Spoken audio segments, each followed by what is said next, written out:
Hey guys, it's Tristan here from Zebra Invest, and today I'm with Liam from Ginger and Gold, and we're going to be running through how you can find and secure serviced accommodation deals. So Liam's got a track record of this, built up a decent rent-to-rent portfolio, and then started getting involved with property management. But I figured we'll go through a few different things. So for anyone who's wondering what we're going to go through, we're going to slam dunk and go through the finding the location, the size and the type of the property that's going to work. Type of clients and the people that you're going to be wanting to rent out these properties and get these people leased out to kind of get the best bang for your buck out of it, but also thinking how you can build the rapport with a letting agent, because obviously you need to go out there, get there, building and talking to the right people, and how you can secure the deal. So Liam, when you look at kind of the location of properties, what do you go for first? I think the most important thing is demand. Do you want to hold this? Yeah, awesome. So the most important thing is demand in the area and knowing who you're going to serve. And this is really hard when you first start off because you don't necessarily know when you're getting going who you're going to serve. But the indicators to look for is there a hotel in the area, because then you know there's already existing demand. Is there infrastructure like universities, hospitals, things like that? Ultimately, you're looking for why would somebody go to that particular area, and that can consist of location, it can consist of the local amenities and the actual property itself. So they're the three things that I look at: location, amenities, and the property, because your property might be extra funky, so that'll have a bearing on that. Loads of tools around you can use to check these things like AirDNA. You can use things like PriceLabs has a market research section where you pay a small amount to do it. And this will give you an idea of what income is available for certain size properties in certain areas to give you an idea of, is there enough demand? But fundamentally, when you look at it, if you know you've got a property which is in a good location, is central, is going to be popular, or if you've got a property which is close to local amenities, or if you've got a property which is funky or the right size or something that is really cool about it, like we've got one which has got exposed kind of metalwork from when it was a factory conversion. All of those things make a difference. Parking obviously is essential. So yeah, that's what I look for. What kind of size, what type of properties would you kind of recommend for someone to look out for? Because obviously, you know, like a 2-bedroom flat, you might, I don't know if you're going to have any problems with that, but what kind of thing would you say is probably the best if someone's looking for a rent to SA to be able to find out and start building their portfolio?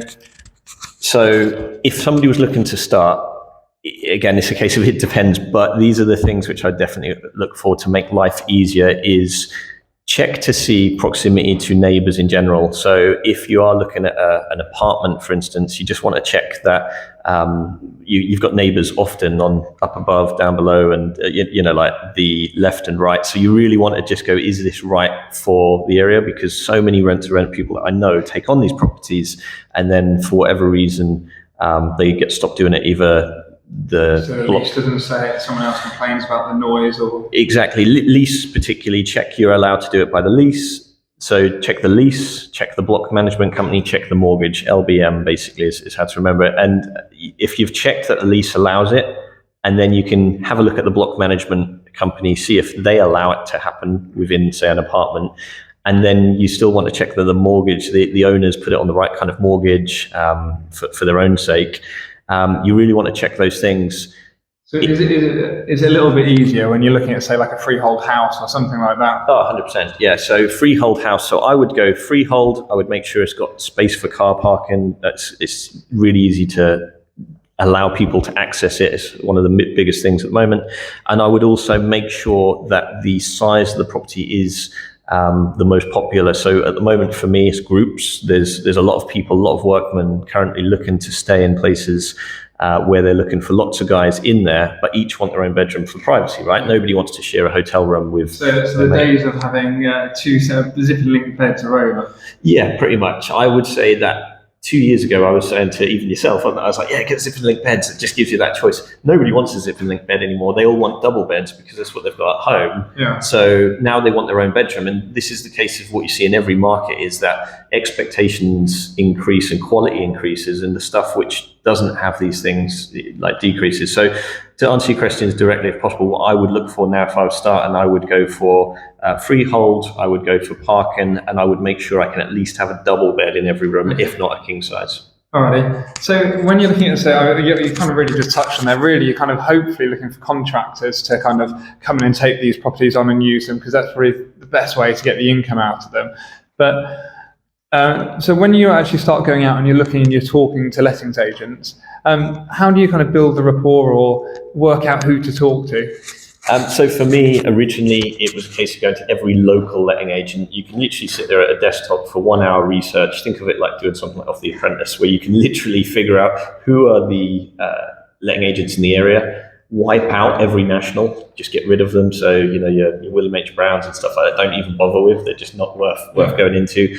Look for the local letting agents, the ones that you can actually walk in and have a conversation. And then once you've done so, you can go in there, let them know about what you do, and as long as you pose it as a benefit for them, do you ever have somebody who's in between homes and they need to sell a place and then rent a place for a couple of months while they're selling, because it's a benefit to them as their estate agency side of the business, if they do estate agency as well, then you can say, look, just contact me for guests, and also I'm looking for more stock at the moment, so you've already posed yourself as somebody of value. Nowadays, in the early days, the reason I went to letting agents is because they had the most stock. But now I wouldn't go to letting agents because it is getting harder and harder to do so. I would go to every local property meetup, maybe Norwich property meet or something like that. I would go to people in the area who have pin meetings and these meets, and I would just talk to every landlord and just explain what it is that you do, and go direct to landlord, because ultimately that's going to be the most beneficial route. People are going to be more open to it, because like a landlord I had this week who they basically are accidental landlord, more or less. They basically had a tenant in for their first time ever, and they are absolutely shocked where they walk in and there's a bit of chipped paintwork and like this. There's very basic stuff by property investor standards. Who's going to look after it if it's their own. Exactly, and if you can find somebody like that, and you were able to pay roughly market rent or just below, then they're more open to it. So that's what I do now. Oh, nice one. So how do you go about securing a deal? In general, as in how do you close a deal? Closing the deal, paperwork, and getting something wrapped up. So key thing is expectations. Set out the stall really early on of exactly what the scope of your services is and what you do. Like, hey, we cover the rent, you cover the structural stuff. And just really set it out really clearly. Of course, you're going to need your agreement in place, whatever that is, whether it is the lease agreement or if you're managing for a management agreement. So make sure you've got those. You can find some free templates online and then use some of the AI stuff to help you create it for your business. But ultimately, when it comes down to your